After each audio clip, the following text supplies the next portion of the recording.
देशवासियों को संविधान दिवस पर शुभकामना। लेकिन इसी समय संविधान को खत्म करने के लिए बड़े स्तर पर प्रयास किए जा रहे हैं और सरकार के समर्थन से, सहयोग से हिंदू राष्ट्र बनाने के लिए यात्रा चल रही है, जो संविधान के विरुद्ध। वह भी याद किया जाना चाहिए। लेकिन हमने आज प्रण किया है कि हम संविधान को आंच नहीं आने देंगे।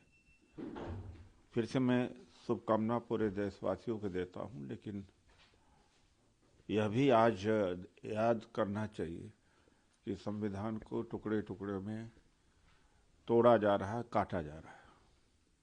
सर, 26/11 के दिन ये हमला हुआ, कैसे आप देखते हैं इस दिन को और क्या कहना चाहेंगे उन शहीदों के परिवार से? देखिए, तो संविधान दिवस से जोड़ के नहीं देखना चाहिए। वो तो किसी समय भी आतंकवादी गतिविधि हो सकती है जो गैर संवैधानिक ताकतें हैं, वो संविधान दिवस नहीं देखती हैं। क्योंकि अगर देखा जाए, तारीखें देखा जाए, तो हमला कई तारीखों पर हुआ है जब वे और भी महत्वपूर्ण अवसर रहे हैं। लेकिन संविधान ऐसी चीज़ों के लिए जगह देता नहीं। यह भी एक संविधान के ऊपर हमला था। यानी जो भी कानून से बाहर जाकर के गतिविधि करेगा वो संविधान सम्मत नहीं होगा। देखिए, ऐसी ताकतें सफल नहीं हुई और जिन्होंने कुर्बानी दी उनके लिए सत सत नमन। सर, चाइना को लेकर और भारत के दोनों के रिश्ते जहां एक तरफ बेहतर होने की कोशिश करते हैं, वहीं अरुणाचल प्रदेश को लेकर जो चाइना की तरफ से बयान आया, हालांकि भारत ने साफ कहा कि वो अरुणाचल प्रदेश हमारा ही है। कैसे इन बयानों को आप देखते हैं? क्या आपको लगता है कि चीन जो है वो हमें डराने की, धमकाने की कोशिश कर रहा है? ये भारत 2014 के बाद ही क्यों कमजोर होने लगा, झुकने लगा दुनिया के सामने? इतने झूठे और बड़बोलेपन हैं। हमारे देश के रक्षा मंत्री तो बोलने में शर्म भी नहीं आई कि भारत की सीमा कभी भी बदल सकती है। अरे, बोलने के पहले शर्म भी आनी चाहिए। यानी सिंध को लेकर यहाँ संभाल तो पा नहीं रहे हो। अरुणाचल में गांव बसा दिए गए हैं। तापिर गांव सांसद बीजेपी के खुद पार्लियामेंट में कहा, और बीजेपी के सपोर्टर लेह लद्दाख में ही कहे कि जहां भारत की जमीन थी वहां पर चीन ने कब्जा लिया है। और ट्रंप ने 60 बार से ज़्यादा कह दिया कि हमने तो दबाव बना के मोदी जी के ऊपर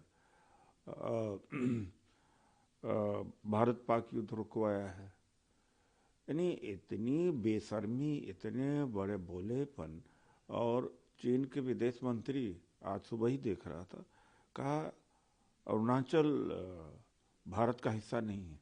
लेकिन कायर प्रधानमंत्री के जुबान से एक शब्द नहीं निकलता है। खुद के प्रधानमंत्री जी न कभी ट्रंप का जवाब देते हैं, न शी जिनपिंग का जवाब देते हैं, न चाइना का जवाब दे, और दूसरे देश अंतर्राष्ट्रीय सम्मेलनों में जाकर खी करते हैं। इतना दुर्दशा क्या भारत की कभी हुई है?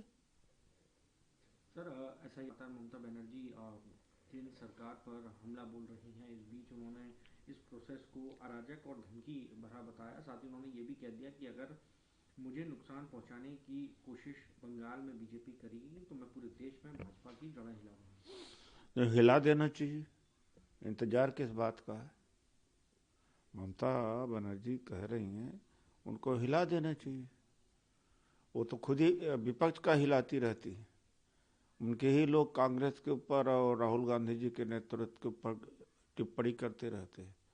कोशिश तो बहुत किया था।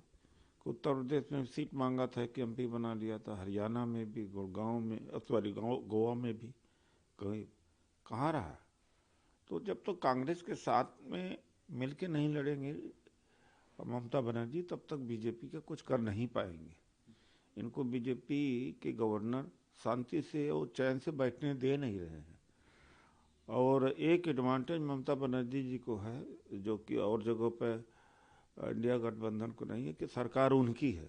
बिहार में सरकार हमारी नहीं थी, तो जो लिस्ट बनाया था बीजेपी ने वही थमा दिया इलेक्शन कमीशन को, वही वोटर लिस्ट बन गई। एसआईआर तो एक फर्जी हो है, ये तो बहाना है एसआईआर। वो आयोग को बीजेपी आयोग बता रही है, बीजेपी कमीशन बता रही है, साथ में ये भी उनकी तरफ से आरोप लगाया जा रहा है कि एक तरह से बीजेपी सीए इम्प्लीमेंट करना चाह रही है बॉर्डर एरियाज में। तो क्या जब कांग्रेस पार्टी लड़ती है खड़गे जी और राहुल जी के नेतृत्व में, तब साथ देना चाहिए, संसद में भी साथ देना चाहिए। हम ही लोग घेराव करते हैं, हम ही लोग आयोग के ऊपर वो करते हैं, तब तो मौन रहती, तब इनके लोग टीका टिप्पणी करते। तो भाई मिल के लड़ने की जरूरत है, टीएमसी को मिल के लड़ने की जरूरत है। सुविधा के हिसाब से राजनीति आप नहीं कर सकते हैं कि वहाँ कांग्रेस और लेफ्ट को भी से लड़े और बीजेपी से लड़े वहाँ पर, और छीटाकछी करते रहे राहुल गांधी जी के ऊपर। सर, जो हाल में मस्जिद वाला विवाद हो रहा है, उस बीच गिरिराज सिंह कह रहे हैं कि टीएमसी जो है बंगाल में बांग्लादेश की नींव रख रही है, ना कि मस्जिद की। अरे उनका तो इस तरह से ध्रुवीकरण करने की भाषा बोलते रहते हैं, उनकी भाषा को जवाब नहीं देना चाहिए। तो इस तरह से तो फिर हर जगह बांग्लादेश का, हर जगह अमेरिका का, हर जगह पाकिस्तान का ही नींव रखी जा रही पूरे देश में, यही हो रहा। अरे कहने के पहले ये लोग मंत्री हैं। अरे देश आज सरकार है, आज हम जिंदा हैं, आज हम मंत्री हैं। अरे भविष्य को तो देख के करना चाहिए, इसका असर देश के ऊपर पड़ेगा क्या। इनको कोई देश की चिंता नहीं है, जो भी चाहते हैं अल्ल बल्ल बोलते रहते हैं। सर, कर्नाटका के अंदर लगातार सीएम पद को लेकर खींचतान बनी हुई है। अब ये भी जानकारी सामने आई कि जब लगातार डीके शिव कुमार से पूछा जाता है या उनके विधायकों से पूछा जाता है, तो वो एक तरफ डीके शिव कुमार का नाम लेते हैं, साथ ही कहते हैं कि हमें भरोसा भी है, और एक सीक्रेट डील की बात चल रही है जो कि 5-6 लोगों के बीच में हुई है। आपको लगता है कि जल्द इसका समाधान निकलना चाहिए कि ये सिर्फ या हवाई बातें हैं? देखिए, मीडिया की, मीडिया और बीजेपी का इंटरेस्ट इसमें ज़्यादा है। अगर कोई बात होगी तो कम्युनिकेट कर दिया जाएगा, लेकिन ऐसा है नहीं। बीजेपी कर्नाटक लगा रही है कि ये लोग किसानों की समस्याओं को छोड़कर अपने ही सत्ता को लेकर लड़ाई के बीच में व्यस्त हैं। 750 किसान शहीद हो गए, और सिंघू बॉर्डर के ऊपर क्या किसानों के साथ दुर्दशा किया, किसान विरोधी कानून लाए, ये कम से कम किसानों की बात तो ना करें। सर, सवाल, बिहार में जैसे ही सत्ता एक बार फिर नीतीश कुमार के पास आई, अब ये कल देखा गया, जो जानकारी सामने आई उसमें कि राबड़ी देवी को अपना आवास खाली करना होगा, हालांकि उनको दूसरा आवास भी आवंटित किया गया है। 10 सर्कुलर रोड, क्योंकि राबड़ी जी लालू जी साथ रहते हैं, दो दो पूर्व मुख्यमंत्री हैं, और वो स्थान जाना पहचाना है, और राजद से जुड़ी हुई भी यादें हैं। 10 सर्कुलर रोड इतना क्या महत्वपूर्ण है कि वो राबड़ी जी से छीन लेंगे तो बिहार का प्रगति हो जाएगी। अरे रहने देना चाहिए था, तो बर्दाश्त नहीं कर पा रहे, विपक्ष के साथ ऐसा व्यवहार कर रहे हैं।